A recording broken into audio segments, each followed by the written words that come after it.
The basics, Nissan will recall 846,000 examples of the 2013 to 2015 Altima with production dates between March 6, 2012, and December 31, 2014. The problem: the secondary hood latch could bind and not fasten when owners close the hood. If the primary latch is somehow released, the hood could open while someone is driving. Injuries/deaths, none reported. The fix: dealers will replace the hood latch. If you own one, the recall should begin in mid-February.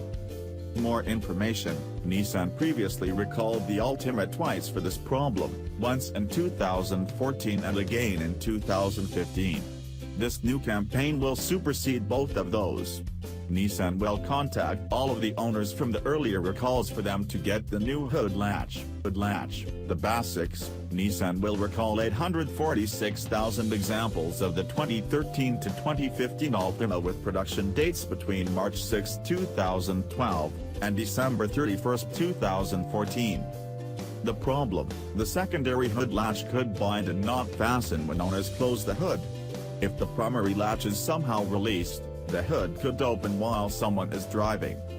Injuries/deaths, none reported. The fix: dealers will replace the hood latch. If you own one, the recall should begin in mid-February. More information: Nissan previously recalled the Altima twice for this problem, once in 2014 and again in 2015. This new campaign will supersede both of those. Nissan will contact all of the owners from the earlier recalls for them to get the new hood latch.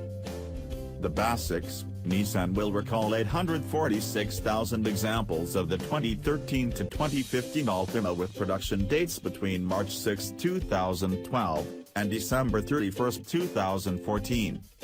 The problem